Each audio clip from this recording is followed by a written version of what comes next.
ఆచి చికెన్ మసాలా. దేశవ్యాప్తంగా మరోసారి లాక్డౌన్ పరిస్థితులు కనిపిస్తున్నాయి. ఇరాన్, అమెరికా, ఇజ్రాయెల్ యుద్ధం ఎఫెక్ట్తో ఇటు గ్యాస్తో పాటు పెట్రోల్, డీజిల్ కొరత కంటిన్యూ అవుతుంది. వీటి ప్రభావం సామాన్యులతో పాటు అన్ని సంస్థలపై పడుతుంది. ఇప్పటికే గ్యాస్ను గ్రామీణ ప్రాంతాల్లో 45 రోజులకు పొడిగించింది కేంద్ర సర్కార్. దీంతో ముంబై, బెంగళూరు, హైదరాబాద్, తమిళనాడు వంటి ప్రధాన నగరాల్లో హోటల్స్, హాస్టల్స్ బంద్ అవుతున్నాయి. కమర్షియల్ సిలిండర్స్ దొరకకపోవడంతో ఫుడ్ కష్టంగా మారింది. అలాగే పెట్రోల్, డీజిల్ ఇబ్బందుల్ని దృష్టిలో పెట్టుకుని చాలా కంపెనీలు ఉద్యోగులకు వర్క్ ఫ్రం హోం ఆప్షన్ ఇచ్చే యోచనలో ఉన్నట్లు తెలుస్తోంది.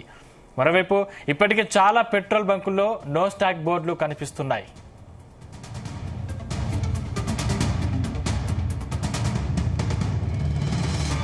గ్యాస్ కొరత కారణంగా క్యాంటీన్ కార్యకలాపాలకు అంతరాయం కలగడంతో ఐటీ సంస్థలు తమ ఉద్యోగులను ఇంటి నుంచి భోజనం తెచ్చుకోవాలని సూచిస్తున్నాయి. కొన్నేమో ఇంటి నుంచి పనికి అవకాశం కల్పిస్తున్నాయి. ఇంధనాన్ని ఆదా చేసేందుకు సాధ్యమైనంత మంది ఉద్యోగులకు ఇంటి నుంచి పనికి అవకాశం కల్పించాలని వెల్స్ ఫార్గో ఉన్నతాధికారి సూచిస్తున్నారు.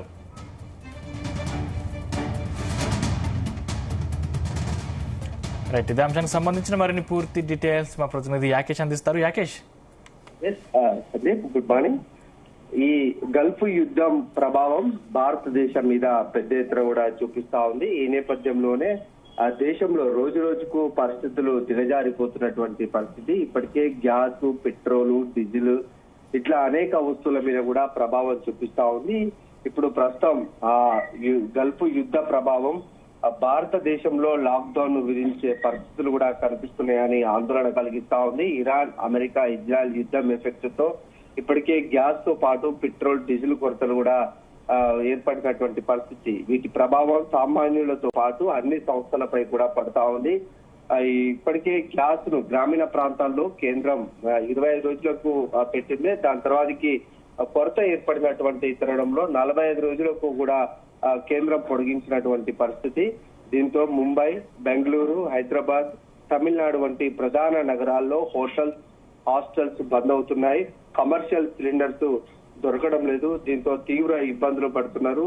ఈ క్రమంలోనే కూడా కమర్షియల్ సిలిండర్లు దొరకకపోయినటువంటి నేపథ్యంలో ఫుడ్ కష్టంగా కూడా మారుతున్నటువంటి పరిస్థితి.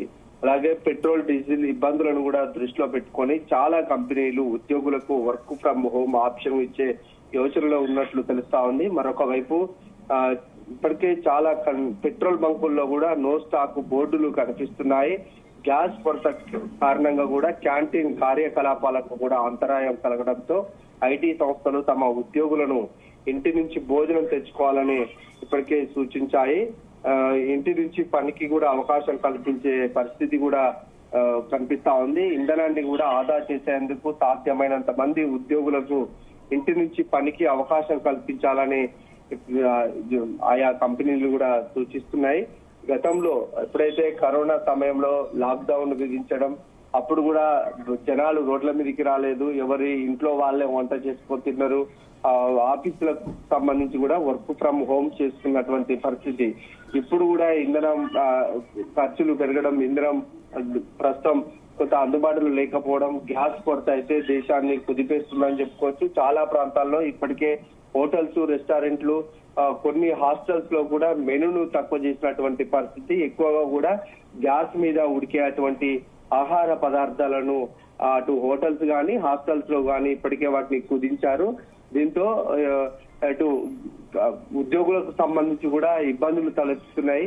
రవాణా ఖర్చులకు అంటే మనం ప్రయాణాలు చేయాలంటే ప్రధానంగా ఇంధనము ఉండాలి కనుక ఆ ఇంధనాన్ని తగ్గించడం కోసం కూడా ఆ ఇంటి నుంచి ఆఫీస్ నుంచి మళ్ళీ ఇంటికి పోవాలంటే ఎక్కువ కూడా ఇప్పుడున్న పరిస్థితులలో ఇంధనం దొరకని పరిస్థితి, పెట్రోల్, డీజిల్ దొరకని పరిస్థితి కనుక ఇంటి నుంచే పని చేసుకోవాలని కూడా ఐటీ కంపెనీలు సూచిస్తున్నాయి. మరికొన్ని రోజులు కనుక ఇదే పరిస్థితి కొనసాగితే మాత్రము అన్ని కంపెనీలు కూడా వర్క్ ఫ్రం హోమ్ ఇచ్చే అవకాశం అయితే కనిపిస్తా ఉంది. ఇక ప్రధానంగా హాస్టల్స్, ఇటు రెస్టారెంట్లకు చూసుకుంటే పెద్ద ఎత్తున కూడా రోజుకు దాదాపు 10 నుంచి 50 సిలిండర్లు హోటల్స్ బట్టి కూడా సిలిండర్లు, కమర్షియల్ సిలిండర్లు వాడుతూ ఉంటారు. ప్రస్తుతం ఇవి మార్కెట్ లో ఇప్పుడు దొరకడం లేదు. దీంతో బ్లాక్ మార్కెట్ ను కూడా ఆశ్రయించి అటు హోటల్స్ యజమానులు బ్లాక్ మార్కెట్ లో సిలిండర్లను కొనుగోలు చేస్తున్నారు. దీంతో హోటల్స్ మీద కూడా పెనుభారం పడతా ఉంది. ఆర్థికంగా కూడా ఇబ్బందులు తలెత్తుతున్నటువంటి నేపథ్యంలో ఇప్పటికే చాలా హోటల్స్ కూడా మూతపడిపోయాయి. ఇక అంటే చిన్న చిన్న బడ్డీ కొట్లలో కూడా ఈ గ్యాస్ సిలిండర్లు పెట్టుకొని వంటలు చేసి టిఫిన్స్ కానీ చిన్న చిన్న భోజన సెంటర్లు కూడా ఏర్పాటు చేస్తున్నటువంటి తరుణంలో ఇప్పటికే చాలా బడ్డీ కొట్లు కూడా మూతపడినటువంటి పరిస్థితి దేశంలో కనిపిస్తా ఉంది.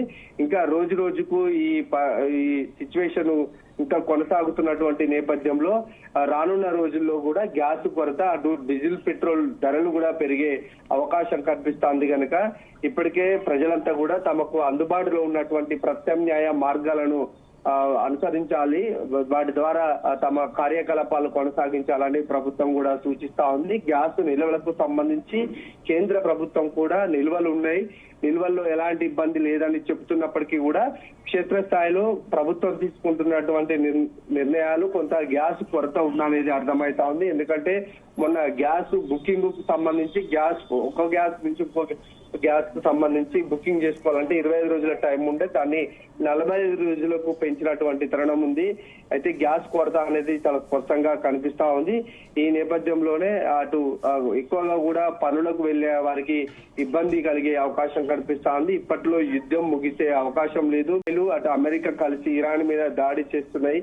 ఇరాన్ కూడా అదే తీరుగా స్పందిస్తా ఉంది. ఇరాన్ యుద్ధం ముగించాలంటే 3 ప్రధానమైనటువంటి షరతులు పెట్టినప్పటికీ వాటిని అటు అమెరికా గాని ఇజ్రాయెల్ గాని ఒప్పుకునేటువంటి పరిస్థితి అయితే ప్రస్తుతం కనిపించట్లేదు. దీంతో యుద్ధం ఇంకా కొనసాగే అవకాశం కనిపిస్తా ఉంది. ఇదే తీరు మాత్రం కొనసాగితే దేశంలో అనేక రంగాల మీద ప్రభావం పడే అవకాశం కనిపిస్తా ఉంది.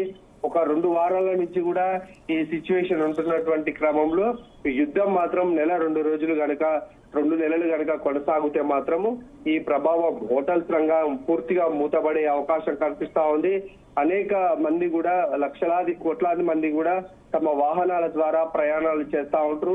అటు నిత్యావసర సరుకులకు సంబంధించి లారీలు అటు రాష్ట్రాలు దాటి దేశాలు దాటి కూడా ప్రయాణం చేయాల్సినటువంటి పరిస్థితి ఉంటుంది కనుక డీజిల్ పెట్రోల్ కనుక కొరత కనుక ఏర్పడితే ఆ రవాణా వ్యవస్థ కూడా స్తంభించిపోతుంది. దీంతో నిత్యావసర ధరలు పెరిగే అవకాశం ఉంది. ప్రస్తుతం ఆ నిత్యావసర ధరలకు సంబంధించి కూరగాయలు, ఉప్పు, పప్పులు అన్నింటికి కూడా కొంత కంట్రోల్ ఉన్నాయి. ఈ యుద్ధ పరిస్థితి మాత్రం ఇట్లాగే తీవ్రతరం అయితే మాత్రము వాటికి అన్నింటికి కూడా ధరలు పెరిగి సామాన్యుడి మీద భారం పడే అవకాశం ఉంటుంది. సామాన్యుడే కాకుండా ప్రతి ఒక్కరి కూడా ఈ ప్రభావం చూపే పరిస్థితి అయితే స్పష్టంగా కనిపిస్తుంది. Sandeep. Right, thank you Rakesh.